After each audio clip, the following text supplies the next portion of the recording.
Jar Jar Binks. You are listening to Behind the Lens. Well, and thank you for that, Jar Jar Binks. You are indeed listening to Behind the Lens. And for those of you that are living under a rock somewhere and don't realize what day this is, it is December 11th. And on December 15th, Star Wars: The Last Jedi hits theaters. So this is an exciting week for everybody out there who is as anxious to see Star Wars: The Last Jedi just for the movie itself, but also so many people, Carrie Fisher's final performance. So I can't wait. Opens on Friday. I'm actually screening it tonight. But I'm embargoed, so you won't hear anything from me for a little bit about it.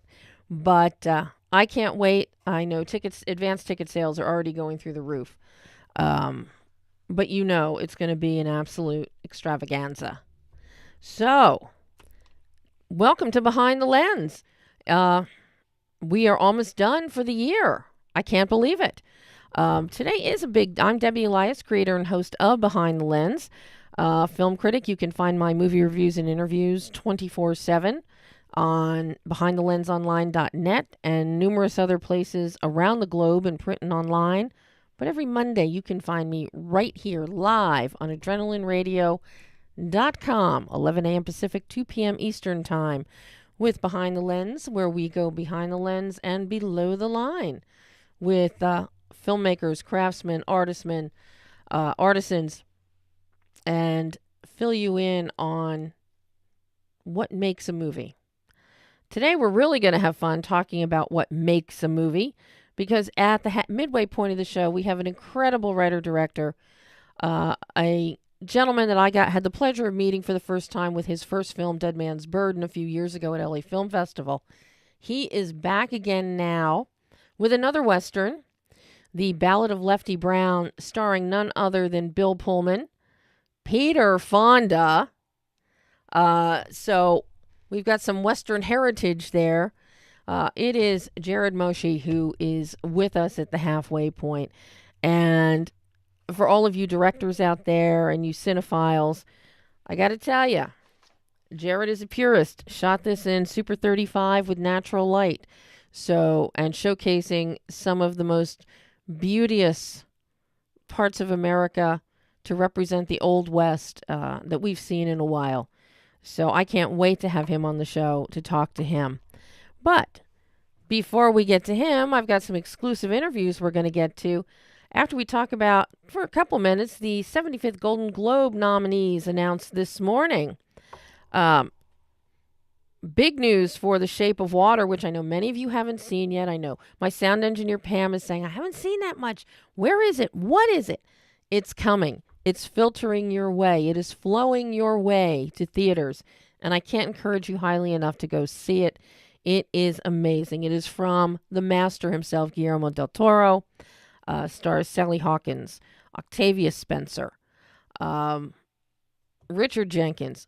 Octavia, Sally, and Richard all picked up Golden Globe nominations this morning, as did Guillermo. 7 noms altogether for Shape of Water.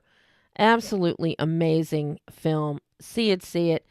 Other Best Picture nominees this morning for the Golden Globes. And remember, the Golden Globes break things into drama and comedy or musical. So their Best Picture dramas, Call Me By Your Name, which also picked up multiple Independent Spirit Awards as well, nominations, as well as already some Guild Awards out there. Dunkirk, The Post, which isn't coming out for a couple weeks, but it is the story of the Washington Post, Kay Graham, Ben Bradley, and the Pentagon Papers. You may have heard me mention a couple weeks ago my interview with documentary filmmaker John Maggio, and we talked about his documentary, The Newspaper Man, The Life and Times of Ben Bradley. This is a perfect twofer, perfect companion pieces, because we get the documentary that tells us all of the story of Ben Bradley in Ben Bradley's own words, and focusing a lot heavily on the JFK years and his relationship with JFK, and then a lot on Watergate, which is just mirrors what's happening in the political situation, political arena today. The Post, really covers that era of the Pentagon Papers, which falls in between there in Ben Bradley's timeline. So that I'm not surprised by. And of course, rounding out the fifth drama is Three Billboards Outside Ebbing, Missouri from Martin McDonagh. It is another, as comes as no surprise for McDonagh, it is fabulous. The Best Actress race this year with the Globes and with the Oscars, I think it's going to boil down to Sally Hawkins in The Shape of Water and Frances McDormand in Three Billboards Outside Ebbing, Missouri. Three Billboards also, Sam Rockwell got a nomination, which I'm not surprised by, and I think he is our front runner come Oscar time as well. Other Golden Globe nominees for Best Picture, Comedy or Musical, The Disaster Artist with James Franco. James Franco is Franco and is fabulous. Get Out, The Greatest Showman, embargoed on it, but suffice to say, I am beyond thrilled to see it get nominations with the Golden Globes this morning. And after screening the film, I immediately went to Amazon and ordered the soundtrack because it is amazing. I, Tonya, the fictionalized of the story of the not-so-fictional story of Tonya Harding. It is hilarious. It is great. Allison Janney, Margot Robbie, they both picked up nominations, as well as this Best Picture. And, of course, Lady Bird, Greta Gerwig's directorial. Surprising. Big snubs. Wonder Woman got nothing. The Big Sick, which everybody has been touting all summer long, they were snubbed. Greta Gerwig herself. You know, we had some great women directors this year. Greta Gerwig with Lady Bird and Dee Reese with Mudbound. Two of them, neither one got nominated with a Golden Globe. Also, Jordan Peele, who directed Get Out, no nomination. I think one of the biggest surprising acting snubs in film, no Annette Bening for Film Stars Don't Die in Liverpool. So it'll be interesting to see what happens with the Globes on January 7th at 5 p.m. Pacific Time, coming live from the Beverly Hilton as usual. So, of course, some of the great races to look for will be the Best Actress. The Best Actor, we're going to have Hugh Jackman and James Franco going up against each other in a musical or comedy. We're going to see in musical and comedy, Judi Dench and Helen Mirren are going to go. The veterans are going to go up against Margot Robbie, Saoirse Ronan, and Emma Stone. Very exciting is Christopher Plummer, the last-minute replacement for Kevin Spacey and All the Money in the World, picked up a Best Supporting Actor nomination, Golden Globe nomination this morning. That, I think, is a surprise. Willem Dafoe, Armie Hammer, Richard Jenkins, and, of course, Sam Rockwell. Supporting actor is a very tight category. And, of course, as is supporting actress, Mary J. Blige picked up a nom for Mudbound. Allison Janney picked one up for I, Tonya, Laurie Metcalf for Lady Bird, and Octavia Spencer for Shape of Water. Of course, our animated Golden Globe nominees, Boss Baby, The Breadwinner, which we've talked about briefly on Behind the Lens. Coco, you've all seen the TV ads. You've all seen my pull quotes. You all know my love for Coco. Coco is still, in my book, the best animated feature of the year. Also, Ferdinand, which is coming out shortly. Ferdinand picked up a Best Animated Film nomination, as did Loving Vincent. So, sit tight till January 7th for the Golden Globes. It's going to be a fun ride. And when all these films come out, please, Shape of Water, please see it. The Greatest Showman, you have to see it. There's so many good films that are actually out there. But, we're going to talk about The Ballad of Lefty Brown. I'm still miffed that Bill Pullman has not received any nominations anywhere for his performance as Lefty Brown, but we're going to talk to Jared about that at the midpoint. But right now, we're going to talk Shape of Water. I have been doing below-the-line interviews with the craftsmen below the line on The Shape of Water. Among them, Louis Segura, who's the costume designer, Dennis Berardi, the VFX supervisor, Shane Mahan, the project supervisor, and one of the co-creature creators, Mike Hill, creature designer and sculptor. Dan Lausten, cinematographer, and Paul Austerberry, who is the production designer. Expect to hear these names come Oscar nomination morning because their work is exemplary. They are the cream of the crop with The Shape of Water. When I was asked to describe the film and what I thought of it, it is visually beauteous with haunting etherealism. There's a languid beauty. There's essentially anticipatory. There's essentially anticipatory edge to it. It is just magnificent. It is a little bit sci-fi, a little bit thriller, and a lot of romance. And it's a perfect combination for what the movies were originally made for: escapism and fantasy. So in talking with all of these gentlemen, I culled down two of them for you to hear our interviews today. We're going to start with Mike Hill, our creature designer and creator. Mike has previous experience working on Men in Black 3, Apocalypto, and he was really brought in to fine-tune the beauty of our creature in The Shape of Water. So take a listen to my interview with Mike Hill, talking about how the creature came to be. Pleasure to meet you. You too. Thanks for coming by. For this film, Did you see it? please. Oh yeah, I wouldn't be talking to you if I didn't see it. Okay. Well, let's see. To tell you, you can decide for yourself if I liked it. My first thought back to the studio after seeing it, 2 months ago, was visually beauteous with haunting etherealism, languid beauty, sensually anticipatory edge. Well, wonderful. And Craigie, you can write. Very good. Yeah, lovely. So You can write the sequel. So I liked it, huh? Yeah, very much. Good. This film, it is exquisite.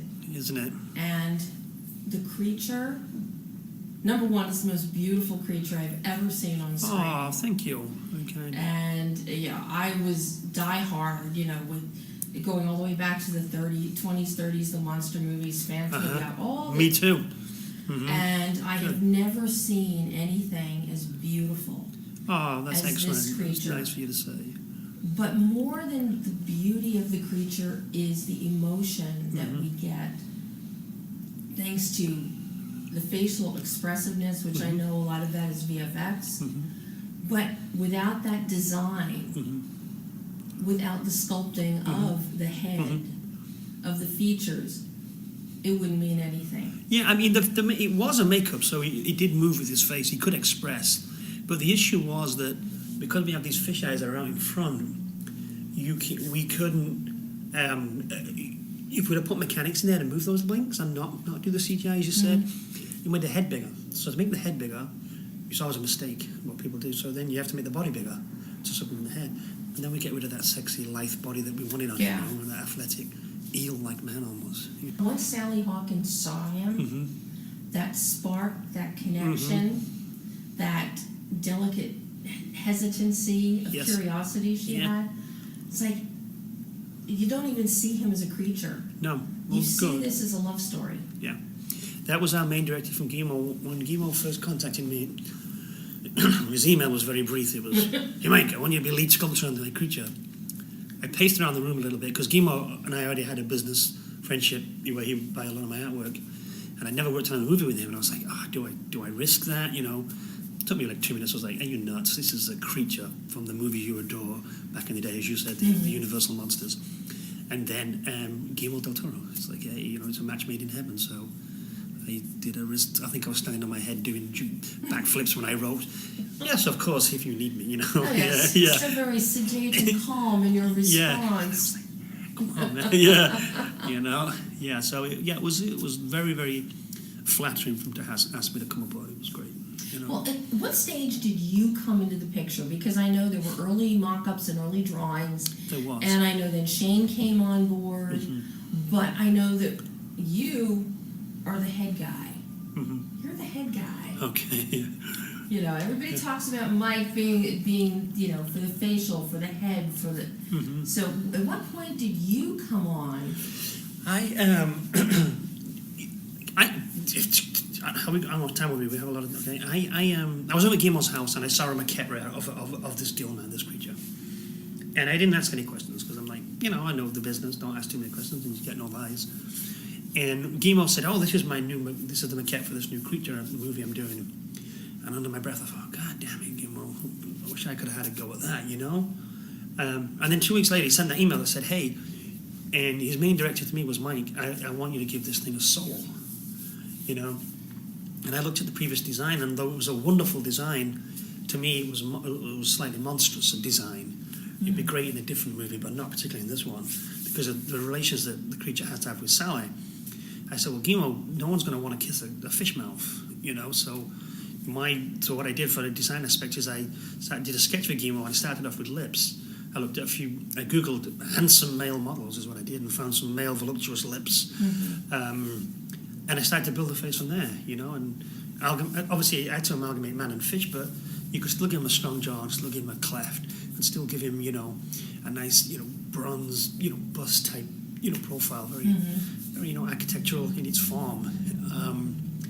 Again, it was basically to try and make a fishman appealing to anybody, I guess. Well, I mean, I love the idea of lips, and every kid growing up for generations, you always played the game of fish lips. Right. Okay. Yeah. So everybody, you grow up as a kid expecting fish to have lips. Yeah. Yeah. So of course you do. It makes perfect sense. That's right. And when we lean in to kiss somebody, we look at the lips. So the initial design had this big fish mouth, you know, which again was very nicely done, but I didn't think it fit with the story we were trying to tell. Especially when you're playing opposite Sally, who's so tiny and petite. That's right. And with a fragility to her. Yes, that's right. And then even though once Guillermo settled on the face design I was going, I did want him on the body. I said, you know, Guillermo, I'm not too keen on that body either. The way, again, it's wonderful, but not for this movie. So because it had a lot of plates, and, you know, and I said, if these two are going to get romantic, for want of a better term, he needs to be huggable, he needs to be holdable, and I guess caressable, you know. So I said, can we strip out this tough armor and make him vascular? You know, what I said to Guillermo is, and Guillermo agreed because we're big fans of Boris Karloff's monster. He was a skinny guy but very vascular. And I said that, you know, it was like, look, you don't have to be big and to look strong. You know, vascularity and tight muscles are as powerful as big, bulky muscles.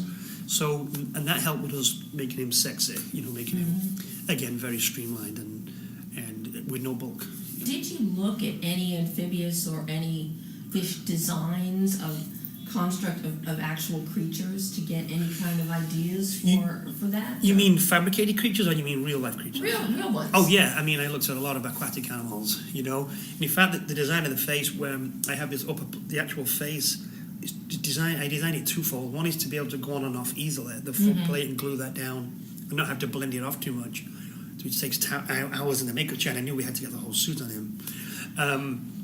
So I figured, okay, and also he has to eat a cat, as you know, and in the script he opened his mouth wide, and I didn't want to go with the old school stretching skin. You know, it's not real. No. You can't do that. You can only inch so far. So what piranhas do, they have these plates, and it's the plates that shift on each other. So I made the face so kind of plated, so when he opened his mouth, rather than stretching, it slides one from under the other. Slides. Yeah, and it also helped us with the blend line to get that makeup on and off as quick as we could to make it more tolerable for Doug, who really doesn't need that because he's the most professional man I've ever met for this stuff. This, I think, is just the most incredible performance of his career. Oh, yeah, he's brilliant. You know, and he's just such I guess I'd say a wonderful canvas to work on because he doesn't complain. He knows the ropes. He knows what he's got to do. You know, he'll say this might be a bit uncomfortable or this might be, and we'll change it, you know, in pre-production. But generally, he doesn't complain, and it was an absolute honor to work with him, you know, and we became good friends on the film. How challenging was it to find the right kind of material to make the suit out of? Because I know you've got a myriad of prosthetic materials available. Certainly nowadays, yes. But we actually went old school. Guillermo was very adamant that he wanted foam latex for the bodysuit. We were trying to push, Shane and I were trying to push silicone as the whole body because it has a nice translucency quality to it, which foam latex is opaque. But Guillermo really didn't want to have a whole silicone body. And in hindsight, it would have been very heavy as well, and very, very hot, more sweaty than even the foam suit was. So what we did is, so the main part of the creature, the makeup and the whole body suit, which is actually not really, I keep calling it a suit, but it's actually a body prosthetic. You know, he's strapped in that thing and he's glued into that thing. It's a whole body makeup. So what we did is on the extremities of obviously the fins and the claws and the quote unquote, I put some gills on his ears to represent ears, even though they weren't ears, just so that when we look at him, you associate it with the person, you can relate to it. It's not too alien to us. We made all those parts in silicone because you get that translucency then with the light coming from behind and going through them, just like it does on our ears. A fish is real thin, and then what that does is it makes you believe you're seeing this full organic creature because we can see through it even. So the main materials was foam latex with silicone extremities, I guess. Lighting is so important in this film, as is color, because of the very nature, especially of the laboratory scenes where the creature spends most of the film, and the lighting that Dan designed in there. He's wonderful. What a nice guy. It was wonderful. Plus with that industrialized setting that we're in. How did that impact the color scheme that you came up with? Plus the fact he's going to be in water. So, are there colors you had to avoid so that he wouldn't totally meld with the water? Because I know we've got a lot of red and green green are key in this film. As are blue. Well, there's only blasts of red. They're only a pinpoint moment, like the shoes and stuff. The shoes, her headband. Yes. The red jello blood. that Giles has, blood. Striking, So, it really comes across. And likewise, the bright green, like bright green jello. Color of the future. Color of the future. But then we have the water that, thanks to Dan's lighting, the water itself has different properties. And even in the VFX of water, we see the different hues of the cyans and the blues as the water moves. So I'm curious about how color affected the ultimate colors you came up with for the creature, so he wouldn't just disappear. Absolutely. That's a good question. Well, initially, the creature was painted over at Legacy, and they came up with the color scheme. They did a lot of designs of various incarnations of this creature's color. And Guillermo picked the best one that he liked, and that's what they did. But when they took it to set and did some shots of it, some test shots, it was more of a greyish, colder color. Yeah, and it wasn't reading right, with the color use that Guillermo wanted to use. So he actually called me a bit panicked late one night, and I thought I was done, for the movie. Mike, I need to repaint that whole thing, and I'm like, what? And I said, you're making my life hell, Guillermo. He says, I know I am, but I don't care. Can you repaint? So we literally then, I had to scramble and repaint the thing from the ground up and come up with a whole new color scheme. So what I decided on is, Guillermo had some ideas. He'd sent pictures of salamanders and stuff. They had this broken up pattern that I used in certain areas. And then, the main thing for me was, we decided he wanted most had to be black, because it's sleek and fast and deadly and sexy again, black looks good in anyone. Always right? sexy, yep. So actually I went for lunch at my local Thai restaurant, and there was a fish tank, and I saw a goldfish in there, and he had this blue velvet back, but his underside was this golden yellow, and I thought, that's it. So I thought it was kind of weird taking photographs from my phone of this fish in this tank, and no weirder than people photographing their food on plates. That's true. That's exactly true. Yeah, and so I at least I wasn't selfieing with it. It was just a fish. Yeah. So I looked up that particular fish when I got back to my shop, and I went from there and said, okay, this is the colour scheme, and there we go. And so I spent 2 weeks with 2 assistants painting the creature all over again from head to toe. He's just beautiful. Oh, thanks. Thank you. The colour reminds me of Birkenstock just came out with this shoe that they call a multi-snake skin. Right. And it has all those same properties. Yeah. Of the creature, so that in light you get different tints. That's what we did. Any skin of it, look at yourself, look at me, anyone's skin, it's made up of layers. You can't just go and put a bold colour on. Literally, there's no colour that's solid. If you see the yellow, it's not just yellow. There's 10 colours there and 10 layers and 10 speckles and 10 different masks to make that look like one uniform hue of colour, but it's really not, and that's why the camera sees it as flesh.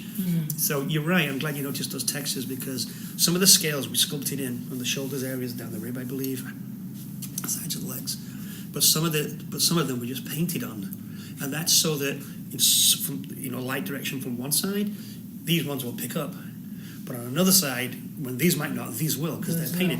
And it was those kind of different mix and match to come up with the final creature. One funny story is we never got to try the fully finished creature on Doug in the new paint scheme at all. So the first day was the first day on set, And we put him in it, we're like, oh, this is beautiful. Guillermo loves it, and everyone's oohing and ahhing, and you're feeling great. You got this Mona Lisa walking on set. And then the first thing, and I'm thinking, oh, is this going to be the scene, when he stands up out of the water, and we see him. Guillermo's like, no, you kneel him down, put him in chains, and pour blood over him.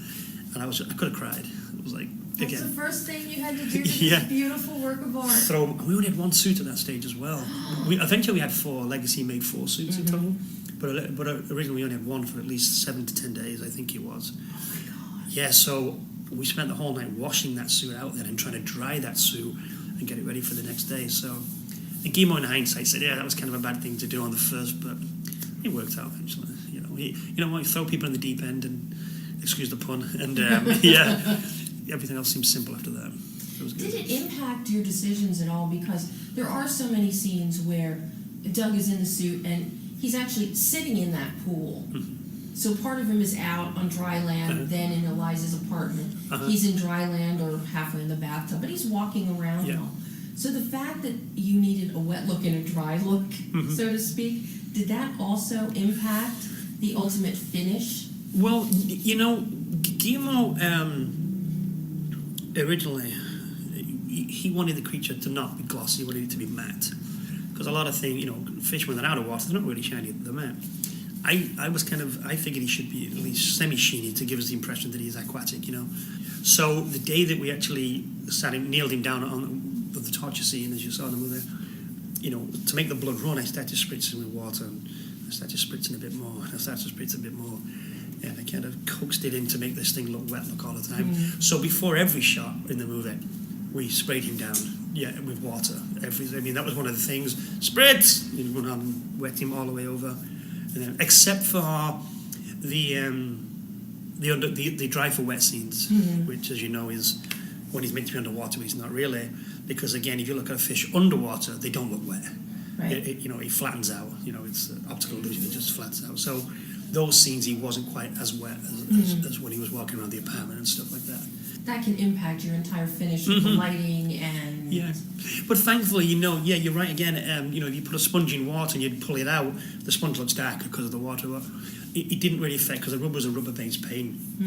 The only issue that we really had is being in water 14 hours a day, the paint wanted to lift off. So we were constantly repairing. Yeah, not damage to the suit. The suit was very robust. It could handle it. But the paint was lifting. It was literally a layer that was coming off. So at the end of the day, and the weekends, I spend most of my time repainting the things over and over and over and over.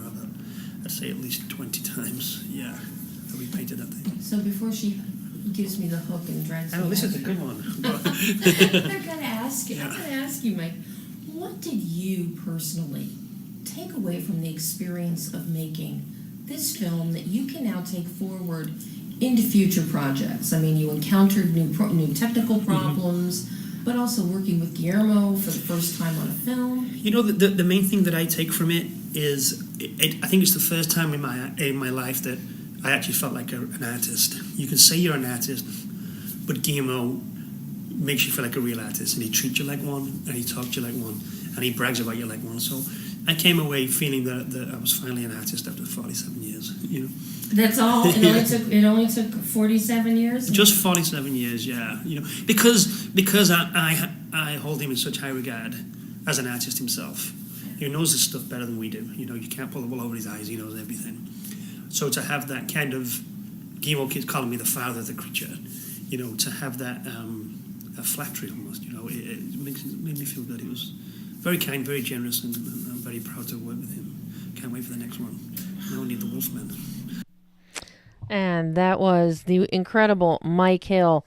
And as I said, come Oscar nominations morning, just hold on to your hats, because I think you're going to be hearing the names of Mike Hill, Louis Segura, Dennis Berardi, Shane Mahan, Paul Osterberry, and Dan Lausten get called out for The Shape of Water. So Mike gives you a little bit of an idea of what went into creating this creature that most have only seen on posters and in some TV spots thus far.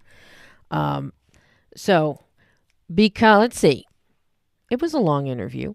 And I know we have Jared holding right now. So we're going to jump into the Old West and the Ballad of Lefty Brown. Before we do, let me just say I want to give a shout out to my friend Melissa Howland.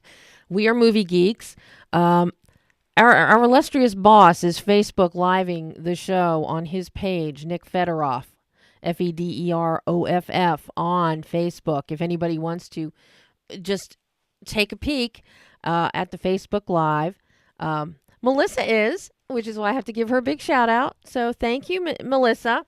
But right now, let's bring on the fabulous writer, director, and lover of the Old West, Jared. Hello, Jared.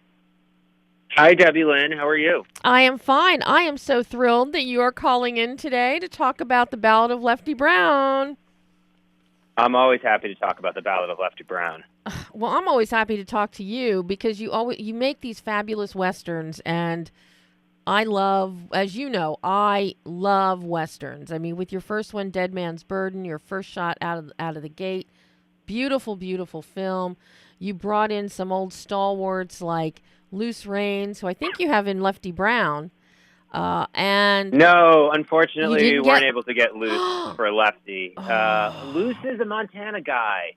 I know. Loose is a New Mexico guy, and we shot Lefty up in Montana. But Loose has been in every Western shot in New Mexico, I think, which is incredible. I know.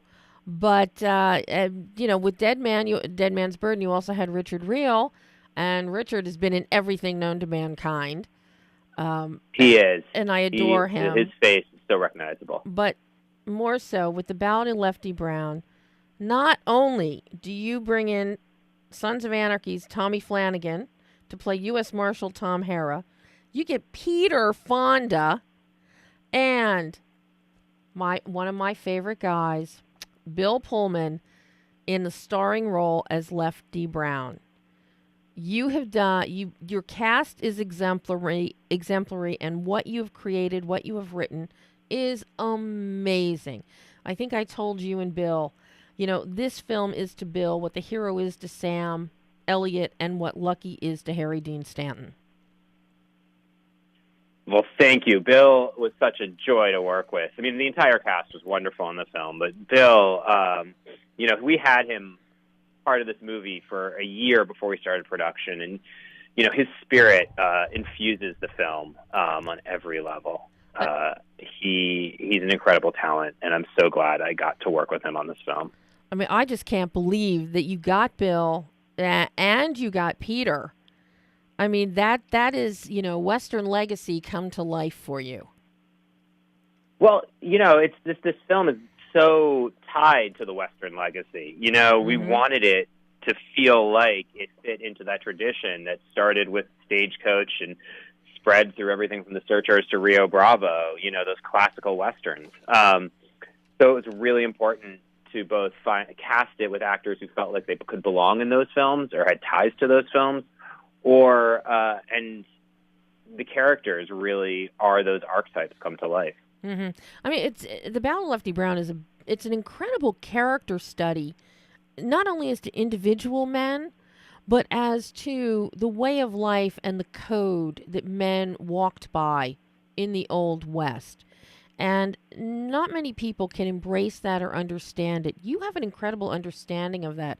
So I'm curious, Jared, what led you to your love for and affinity with Westerns? Well, as a New York Jewish guy who started loving Westerns as a kid, I started watching with my father, who is from Greece, because that's what they had in Greece when he was growing up, were a lot of Westerns. And for me, I think what appeals to me about the genre, it is very much this place where mythology and history meet. It's this idea of what America sees itself as or wants to see itself as, but also the place where a lot of the really brutal things we've done as a culture exist. And it gives us a great canvas for telling stories. It really is. So now what led you to this particular story, the Ballad of Lefty Brown? Something that is very standout is you take a character, Bill's character of Lefty Brown, who is typically, he's the sidekick. He's the unsung hero. He's the stuntman. He's the guy taking the falls.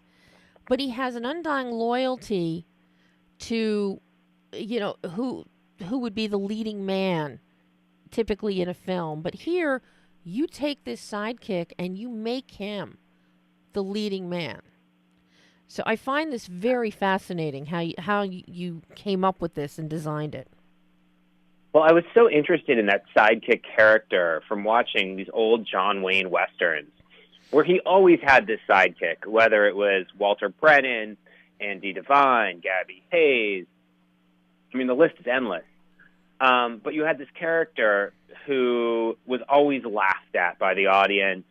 In Red River, Walter Brennan has lost his teeth in a gambling match. Like, he's a joke.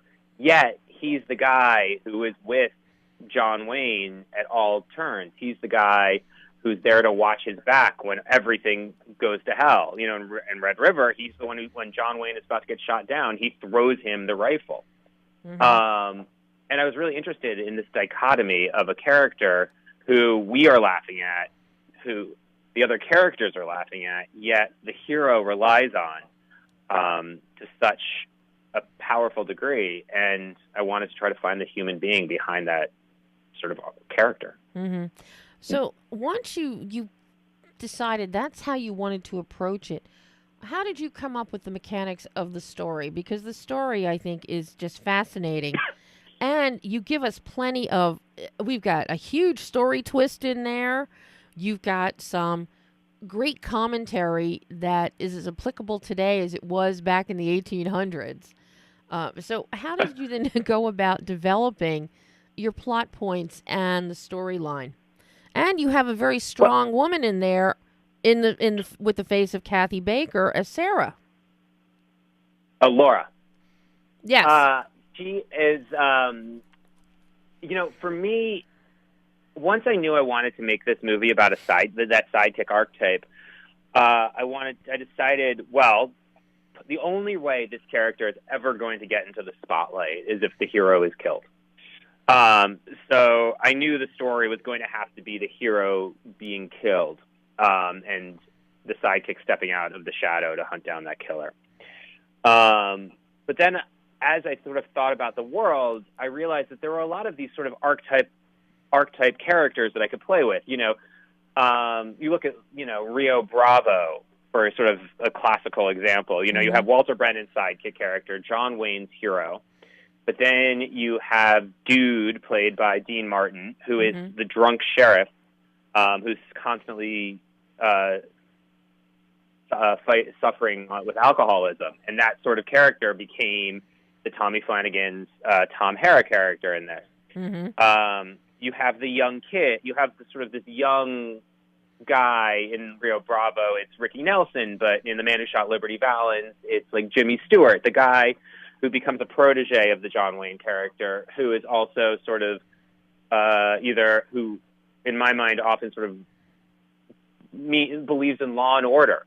And, that became Jim Caviezel's Governor Bierce, as, what happens to Jimmy Stewart's Man Who Shot Liberty Valance as he gets older. Mm-hmm.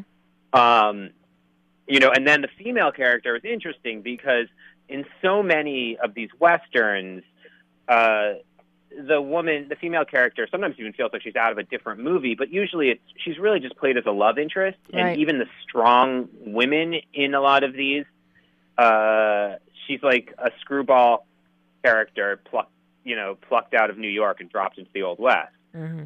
So I was really sort of inspired by Marianne Goodnight, who is the wife of Charles Goodnight, who is basically who John Wayne's character in Red River is based on. Mm-hmm. And she's this woman who lived on a ranch surrounded by men. She had a best friend who was a woman, and she saw her once a year. And so she basically lived in this man's world. And then when her husband died at a relatively young age, she didn't remarry. She kept the ranch and ran it successfully for decades. And so as Kathy, as I was thinking about the character and as I was talking to Kathy Baker about the character, we really sort of honed in on Marianne as a model for who we wanted Laura Johnson to be. Oh, I mean, because she's fabulous in the film, and of course, I have to mention one of my favorite castings, Diego Joseph as the young Jeremiah. What an incredible performance from him. He was a fun one. He was such a great actor and such a fun presence to have on set. We had to look at, I think my casting director looked at 100 actors, and then we narrowed it down to 20 that I looked at. And I remember the first time I saw Diego, he was this little beanpole in an oversized cowboy hat and boots that didn't quite fit right. But he had the earnestness in that moment that Jeremiah had, the sense that, like, I'm going to do whatever I need to do to be a Western hero, to be the cowboy. And there was something almost, it was both endearing and you could see the artifice of it in a good way. Mm-hmm. That felt like the natural artifice of it. And, I just fell in love with him as an actor, and we worked together to really, rehearse the role and get the performance. Oh, and it was fun. I was going to say it was really fun because Bill and Diego also sort of adopted their role in the movie, with Bill becoming a bit of a mentor to Diego in front of the camera and behind it. I got to tell you, if you're going to have a mentor, Bill Pullman is a good one to have. Oh, he's a great one to have. So now, once you have your story constructed, you have your puzzle pieces together, how do you approach this visually? Because, once again, your visuals, David McFarland, your cinematographer here, absolutely beautiful. You're shooting on Super 35 in natural light. Number one, I'm thrilled you're shooting on film. I'm thrilled so many more directors now everybody was saying film is dead. And then a few kept championing it and saying, no, film is not dead. Film is not dead. And more people are going back to film. And you elected to shoot film for Lefty Brown. So I'm curious as to your visual approach. Now that you got your mechanics with your casting and your story in place, how do you then approach your visual tonal bandwidth and constructing that? Well, it's a lot of working very closely with my cinematographer, Dave McFarland. And, we knew we were going to shoot film. That was sort of established early on because film gives a depth and a texture to the genre that I think digital has yet to replicate. We wanted to do 2x35 because anything like anamorphic would be too heroic. Mm-hmm. This film had to feel very natural and down to earth, like Lefty as a character. And then it became a lot of conversations about how do we create something that feels both epic and intimate at the same time. And that we sort of concluded that what we needed to do was always make sure we saw horizons and scope of the world and made the land a character in the story, but also tell it in a way that we're really with our characters. We're seeing action from their point of view. We are emotionally with them as events are happening to them, rather than sort of far away and outside of it. I have to say, at around the 44-minute mark of the film, you've got an incredible shootout. And the POV, we're eye level. We are immersed. So as you're watching this, I mean, it's as if we are in the shootout. We're not looking from afar. It's all eye level. Those bullets are whizzing right past. Guns are being aimed exactly as we and as the audience would be doing it if we were in the film. And I just love the fact that you did that. Thank you. We were really trying to get the chaos of that gunfight. It was so much fun to shoot. But yeah, we just wanted to be in it with our characters and have the audience almost feel what they're feeling and the surprises and the terror and the excitement of it all. Yeah, I mean, it's a very visceral experience. And it's because of the way you elected to maintain your POV.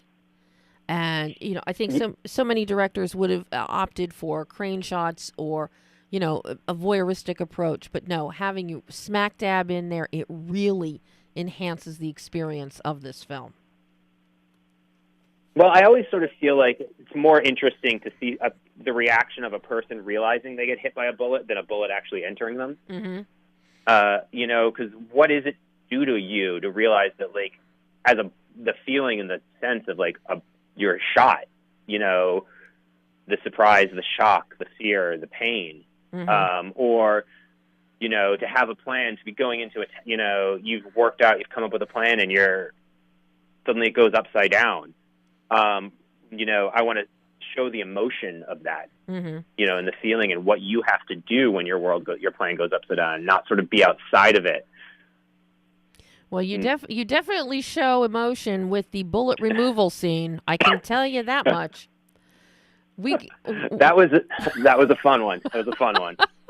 We get the full brunt of emotion when somebody's having a bullet removed. Oh yeah, and there's a lot of screaming, and yes. it was very intense to shoot, and that was one of those things that we were in the edit room and we had cut it like 4 different ways and we couldn't get it right, and then we realized we needed to cut it about the bullet. Like, this is the story of the bullet coming. This scene is the story of a bullet getting taken out of a person. And everything else has to be secondary to that bullet. Is it going to get out or is it not getting out? Yeah, I mean, it works. It works beautifully. This is the beauty of. Thank you. This is the beauty of post-production. How much? Let me jump to your editing for a minute, Jared, because when you were shooting, how much coverage are you actually getting while you're shooting that you then have to play with in editing, or is the film shot pretty much exactly what you think you're going to end up with?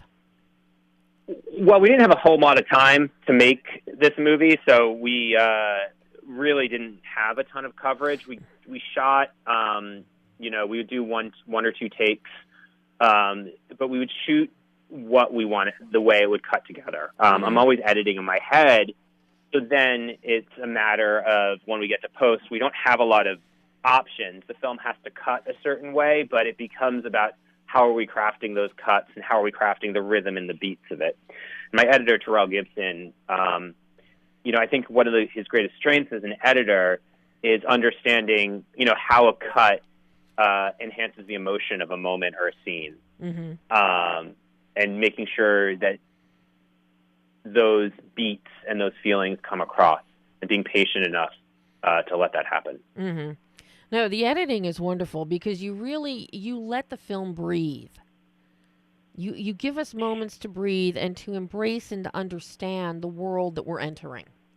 But then you also know when to ratchet it up, and also when to hold, get that emotion, let that emotion flow. Let us connect with Lefty Brown and understand what he's thinking, what he's feeling, because this is all about what Lefty is feeling in his pursuit of justice for his friend. Well, it's a coming of age story for a 63-year-old cowboy. So one of the things I think when we were editing it was like making sure those coming of age story beats are really hit. That meant seeing him make the decisions that are pushing him forward on his journey. And those decisions don't come easy, so you have to have patience. And as Lefty is wrestling with them, let the audience see that. Which will then also sort of contrast when we hit those moments where, things are more intense and more visceral. And actually, I think, make the visceral even stronger. Now, your location is so key here. The vistas that we see, the brush, the shrubbery, the trees, all of this is very key to not only developing this world, but it comes into play with the various plot points that are playing out. What led you to Bannack, Montana, which is where you shot this? Well, I actually fell in love with Bannack when I saw it. I was flown out there by the Montana Film Commission, and they drove me around to look at a bunch of different towns, and it was the middle of December, so Bannack looks nothing like it does in the movie. We showed up, and it was covered in snow in the middle of nowhere, and it was magical because you had this almost perfectly preserved western town that was the first territorial capital of Montana, that at one point had 25,000, 30,000 people living there, that the population, and that was the 1860s, and the population dropped within 20 years, and then by the 1970s, 2 people were living there. And it was a state park that had never been filmed before, so that always sort of appeals to me. I like places that feel new and fresh. Mm-hmm. And so it was about, all right, we found Bannock, and then we need to find the ranch house and the rest of the sets around that spot. Mm-hmm. No, well, you did an amazing job with that. I'm curious, were you shooting, because you have some night scenes, were you shooting night for night, night for night, day for night? Night for night. Night for night. Because the film opens, it opens with a night scene, and I mean, it's just beautiful. The inky blue black texture that you get, it just pops. I like shooting at night because the way light plays in the darkness is so, can really up the tension and can really create a mood and a feeling. So, for example, that opening shot, I think we were shooting at midnight. That was a full overnight. Getting the last shot as we raced the sun coming up. So it was all night for night. We never tried to fake it. We really tried to embrace it. Oh. We did actually shoot some nights during the day. I mean, some day scenes in the middle of the night, some interiors.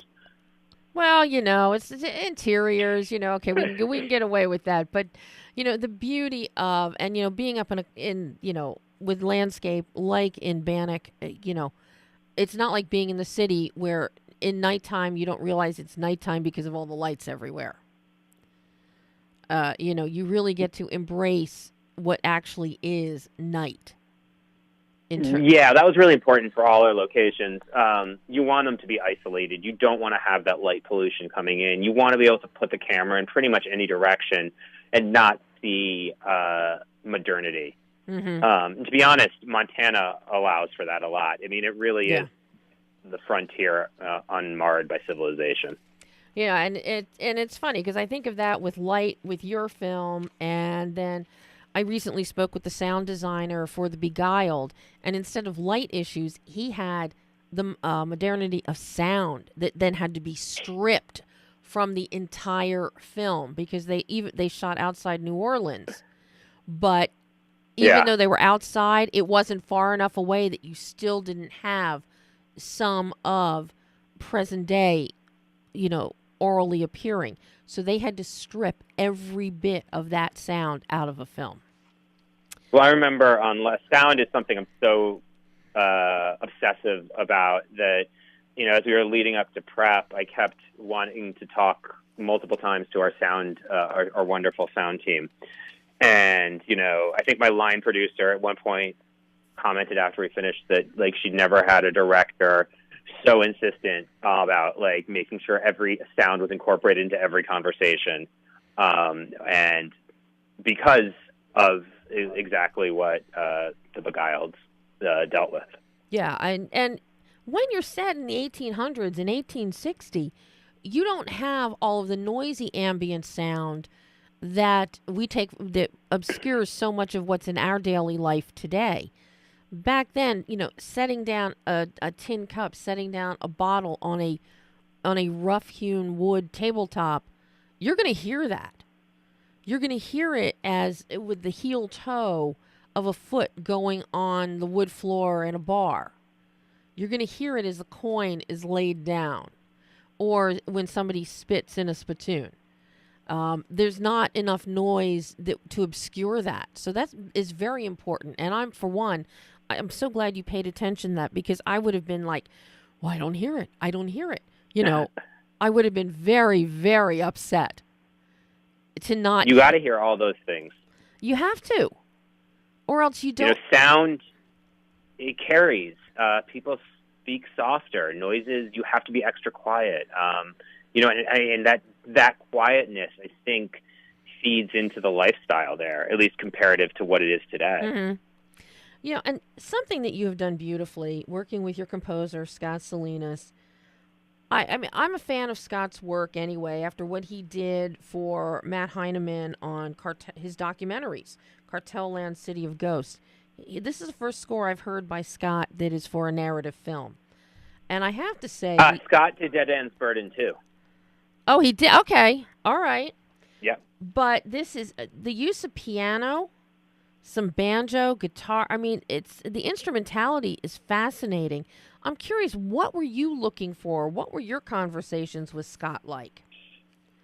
So we wanted it to mostly feel, we wanted to strip down, and then that could build to. We wanted to create something that could play very stripped down, but could also build up to a full orchestra as necessary. And we're talking very much about themes. How we wanted the music to be based in like Lefty's story and thematically so you could hear the same music different ways throughout the movie. And that led actually to the development of Lefty's theme, which is the piano at the cabin scene. And that raw music that's actually in the movie is Scott's first recording of Lefty's theme on piano that he sent me. Hey, I think I got it. And we laid it into the movie, and it hasn't changed since then. You know, he was like, I can clean it up for you if you want. And I was like, nope. I want to keep that raw, you playing the piano in, like, your studio. Just, everything, the imperfections, because it's so led to the music, to the feeling of the film. Oh, I mean, I think it's just fabulous. I really, really loved it, especially the use of the piano. It really spoke to me. It really did. Now well, thank you. I hope Scott and I really love just like when we can play one instrument that it speaks to an audience. So now I've got to ask you, Jared, because you are such a lover of the Western genre, who are some of the directors that really influenced you and your approach to entering this genre yourself? The ones that have been very influential to me, John Ford. The formalism of John Ford, how he uses land to character in all his films. I think the Sam Peckinpah. I'm not, which is a weird thing to say because this isn't a gratuitously violent movie. But Sam, the way he can marry violence and lyricism and humanity, it's truly exceptional. And I think, you mentioned we've been talking about the action sequences earlier. I think those were very much inspired by like the way he plops his characters right in the heart of these of action. Sergio Leone, the operatic nature of the genre. I think is really important and has influenced it a lot. I'm really inspired by Clint Eastwood's minimalism. Go get what he needs in his sort of style of filmmaking, and there is something so beautiful in his simplicities. What I was also picking up in your work, between Dead Man's Burden and now The Ballad of Lefty Brown. Raoul Walsh, known for action, Western action. And in the way you execute your action sequences, not necessarily the violence that Peckinpah brings, but the action and the interaction. And that's something that you do exceptionally well. And I see shades of Walsh there in that. Well, yeah, I mean, that's actually a really good reference because I love Raoul Walsh as a filmmaker. It's funny. He's like one of my favorite filmmakers. I've always been really impressed with everything he's done. But I've also, I didn't necessarily reference him for this movie. I think his language, I remember really loving like Dark Command, as a Western way back when, but like it wasn't one I looked at as a reference point. But I think his style is so sort of geared into my understanding of cinema and action that I think it was almost a subconscious influence. And of course, your story structure is so akin to what Delmar Daves brings. 310 to Yeah. Yuma, Broken Arrow. It's, that's the first thing I think of when I see your work. I think of from a story standpoint, with your characters. I think of Delmar's work. Oh yeah, totally. I mean, he's such a character-driven. So he uses genre and character in such a unique way that his stories are just, so. I mean, they're some of the best out there. Oh. And I definitely find like I would never say. I don't want to sound like, oh, I want to follow in his footsteps, but I want to follow in his footsteps. Hey, you keep following in your own footsteps because you're doing one hell of a great job, Jared. Thank you. I can't wait to see what you do next. But, unfortunately, we are all out of time today. I could talk to you forever, as you well know. But Lefty Brown opens Friday. Where all can people see it? So if you're in New York, you can catch it at the Village East, and Bill Pullman, I will be there on actually Friday night to do some live Q&As. And then in L.A., it'll be the Lemley NoHo, and we'll be there on Saturday night. It's also going to be available on iTunes and on demand. Wonderful. And I hope that we'll get to see a DVD Blu-ray with some director's cut extras. Oh, yeah, there's a fun director cut extras, including Bill Pullman being beat up by his own son. Oh, God. Yes, because he made this a whole family affair. Oh, yeah. With the kid, with a nephew and the kids, so. No, all his kids. Yeah. And, yeah, are there. Oh. Jared, thank you so, so much, and I hope you'll come back on the show again. It was my pleasure. I always love talking to you, Debbie Lynn. Oh, Jared, thank you so much, everybody. Ballad of Lefty Brown this Friday. Bye-bye, Jared. Bye.